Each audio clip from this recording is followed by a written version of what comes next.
Alright, hi everyone, welcome back to my channel. My name is Jess Hofer. This is Wilson. He is almost 6 months old and it's almost Christmas and we're in Connecticut, which means I flew here with a baby and a child and Becca. Sean couldn't fly on this flight because he stayed in LA to work for a bit and he flies on a different airline for free on standby. I feel like I need to explain that, but I won't. I'll explain it later. Anyway, you can just know Sean's coming later this week, which meant I flew with these guys and I was so nervous. Eloise, I flew with her when she was 2 months old for the first time, and now she's 4 and has flown like over 200 times. So with her, I felt a bit like a professional when it came to flying with a baby. But Wilson, I'd never flown with him. I'd never flown with 2 kids at the same time, and I felt kind of out of practice, and I was so nervous. But then it went great, and now I want to make a video because we filmed some of the trip, and I would love to just encourage you guys in your traveling experience because holy moly, it's not easy to travel with kids, but it's worth it. You got to go places, so we are going to figure it out. First thing I'll say is get a beanie like this. This beanie is from James Street Co. and it's so cute. It's actually real advice. That's going to sound so shallow, but dress your kid as cute as possible. Onesie pajamas, if you have a little girl, pigtails, I don't know. I find that people are shallow in the world of air travel, and the cuter my kids are, the nicer they are to me. So that's a tip. I'm gonna make another video about how to pack, and so this video is just jumping in at the part of like once you get to the airport. But what I will say is when you're getting ready to go to the airport, make sure whatever is in your carry-on that you're gonna have to pull out during security, which means iPad, computer, camera, baby food, baby formula, anything like that, put that water bottle, put that on top so it's really easy to grab when you're going through security, okay? Next thing is whatever you wear, moms, to the airport. If you are a nursing mom, factor that in. For Wilson, I wore him most of this trip in the ergo carrier, and so the shirt that I wore was really easy for nursing. I wanted to be able to nurse him anywhere. Formula feeding moms, do whatever makes your job of feeding the baby easier. So I don't think that affects what you wear, but it may affect how you pack your carry-on.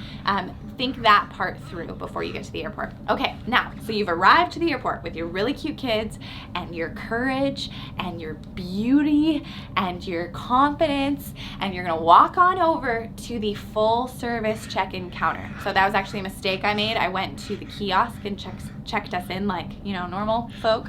But if you're traveling with a lap baby, if you have not purchased a seat for your baby, but you plan to have your baby on you like this, like that, I promise that's how it's gonna go, then you need to go to the counter and check him in, and they're gonna give you special paperwork that shows that you're allowed to travel with this child.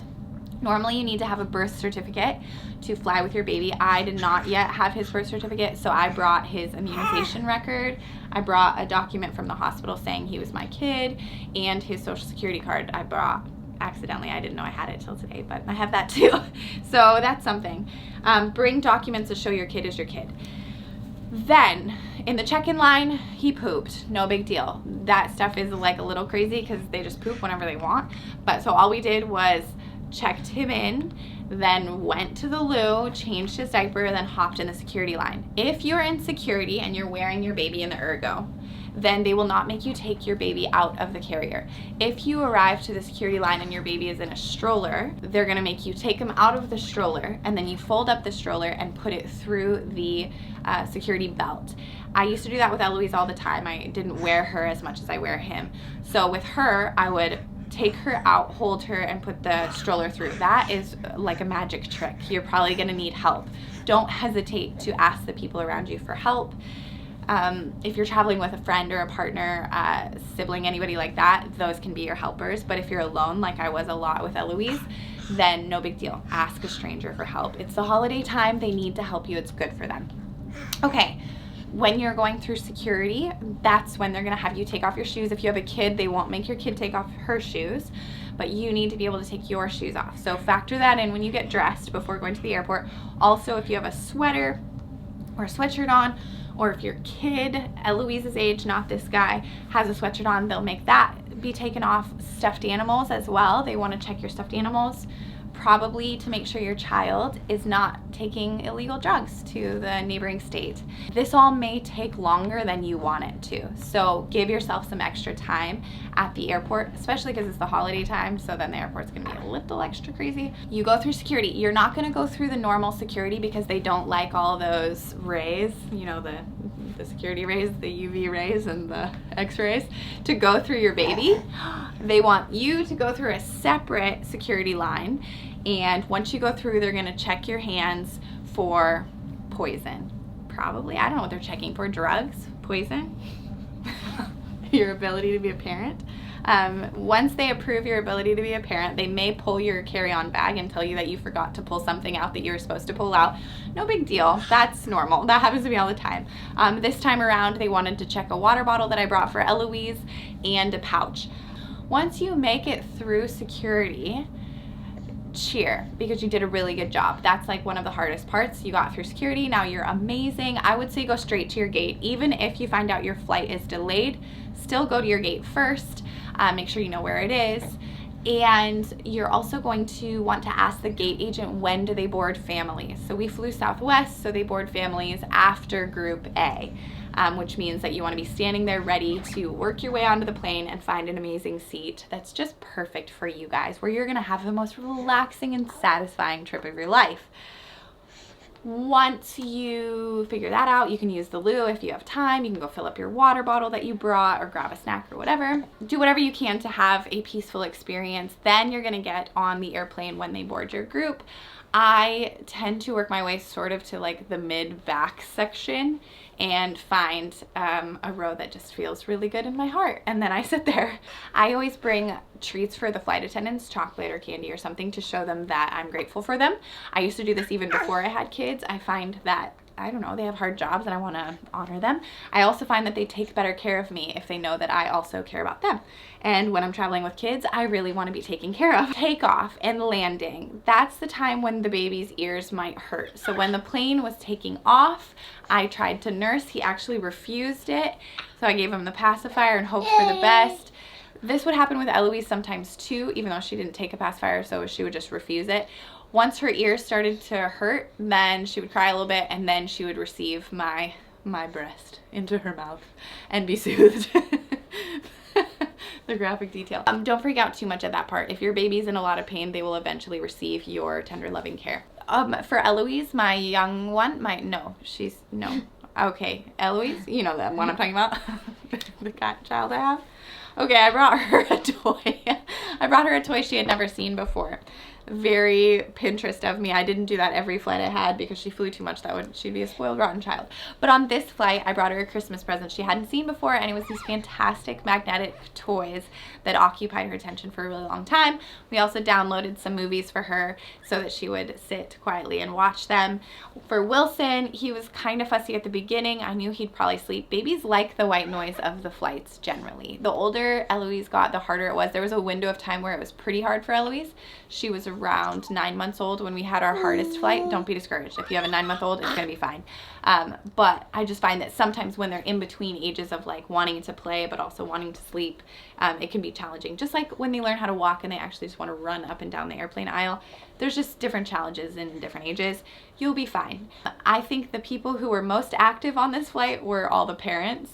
Like while everyone was sitting watching their movies, then you see like 5 moms and dads stand up and they're like wearing their children and bouncing their children like this and walking them up and down the aisles. That's fine. Do whatever you need to do to keep your kid happy. If your baby freaks out and starts yelling and screaming and whatever, it's okay. It sucks. I'm sorry. It's horrible. But also, don't worry about people around you. If there are nice people, receive their smiles. If there are rude people, you shut them out. They don't matter. I had one flight where I was amazed at the amount of rude people because Eloise was crying her head off and I cried, and if Sean was a crier, he would have cried, and people were so mean.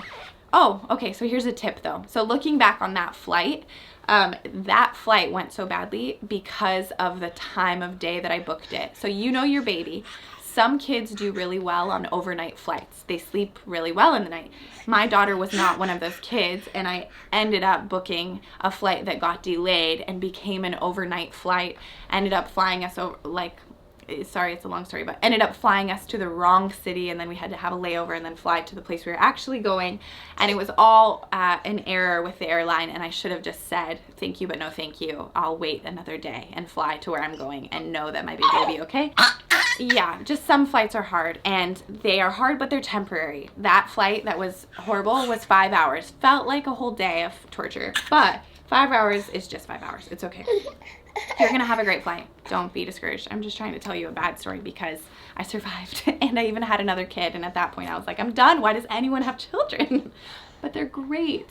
Okay, on the flight, Wilson eventually fell asleep on the carrier, sometimes under here. I like to wear big sweaters because he likes to nurse under them. Actually, no, he normally doesn't, but he learned how to in this trip. Eloise loved to. She called it the tent. She got so old that she was nursing and talking at the same time. She'd be like, Mommy, can I go under the tent? Which is way too old to nurse. Well, no, I mean, my kids both like to go under a sweater, and the nice thing about it is other people around me watch screens on the plane. That's pretty standard, and I found that the screens were pretty stimulating for my kids. But if they could be under my clothes on an airplane, then it was still dark. Bounce your kid, put him to sleep, drink water. If the flight attendant offers you free alcohol, don't say no. No, you can say no if you want. And then you land, nurse your kid when you land. Oh, Eloise always used to poop during takeoff. Always, always. Sometimes I secretly changed her diaper on my lap. I did get scolded by flight attendants. You're not allowed to do that, so don't do that. Learn from me, don't do it with poop. But with pee, don't do it. Which means if you're gonna do it, don't do it where somebody sees you. But yeah, if they poop and it's smelly, it's no big deal. You don't have to be insecure. People on that plane, they smell bad anyway, and your baby's really cute. On the layover is when you want to get the energy out of the kids if they have a lot of energy. Sometimes Eloise would sleep on the layover, and that's fine too, but most often the layover was a perfect time to let the kiddos like run around, crawl. This guy doesn't do that. Say mama, go to the bathroom, do all the things. Also, if it's like evening, is a great time to put your kids in their pajamas. Having your kids in their PJs at some point before you get home or to your relatives or friends or something makes it really nice for when you get there to just put them right in bed. Even if you have to feed them a little something and do a diaper change, it's all a lot easier than taking a tired kid and getting them dressed. Okay, after the layover, you get back on the plane, do it again. You're almost there, you've done so good, and then at the very end, you're gonna get off, you're gonna go to baggage claim, get your stuff. Oh, if you've gate checked a stroller, they'll have it for you when you get off the plane, so you just wait there and they'll bring it right to you so then you can take your kid away. If someone is picking you up, have them meet you inside. You're gonna need some extra hands. Okay, recommendation overall is bring snacks, water, anything to help make your trip more pleasant. Also because snacks are an awesome distraction for the little ones. What I will say though is if you're in the airport and you're really hungry or you're really thirsty and your kid's losing it, I know airport stuff is overpriced, but there is a time when you just need to do it to make your experience better. You want to sustain yourself as the parent and you want to keep your kids okay during the trip, and so do everything you can to prepare in advance so you don't have to spend money in the airport. But if it comes down to you doing that, it's fine. You're doing great. I'm telling you that maybe more because I need it. I'm the type of person who's like, no, I can't spend any money in the airport. It's way too expensive. And then I'm miserable. And it's not the time to be miserable when traveling with young ones. Sometimes the car ride from the airport to where you're going is a little tricky. Some babies love to sleep in the car seat. That's amazing. Some babies don't. Sound machines are really great for a car ride home or car ride to wherever you're going once you finish the trip. But then this is also when you would want to pull out anything that's familiar to the baby, a blanket, or for your toddler even, a blanket, a toy from home. If they're going to be sleeping in a pack and play, then having the bottom blanket be something familiar from home, or I don't know, any familiar things you can bring from home to help the transition be easier is good. And then what I can tell you from my experience the last 3 days is his sleep was totally a mess once we got here, because he had spent the whole day traveling, and every time he fell asleep he was either on me or nursed to sleep or like lulled to sleep like this, like bouncing him. Then when it came time for me to put him in his pack and play to sleep, it feels like he forgot how to do it and he freaked out. And the first night he was up a bunch of times crying. It's okay, it wasn't torture for me, but it was just a lot. So what I did was I helped him to sleep. I nursed him at different times and I just tried to like make it more comfortable. Then the next day his naps were pretty crazy. every time I put him down, he freaked out. So I tried to have him fall asleep on me or next to me or whatever. But then last night, so that's the second night here, I sort of treated it like sleep training, and I had him cry for a little bit. I kept checking on him. I had him cry and stuff, but then I think it went better. And then today we did some crying a bit before nap time, where I would just keep checking on him, but I wouldn't rescue him from the nap. And eventually he took a really amazing nap and seems like a happier kid all around. So all that to say, you may need some help when you get to where you're going, and to be able to help your kid adjust to time changes, jet lag, sleeping in a new place, but it doesn't take long. It takes like a day or two, and then they're pretty good. They're resilient. Your kids might be amazing. So, okay, thank you so much for watching. Good luck on your travels. I hope you have the best Christmas. I'm gonna put out a kind of an encouraging Christmassy type video and a packing video, and I hope all this helps your life. Thank you so much for watching. We are thankful for you. Bye. Okay, bye-bye.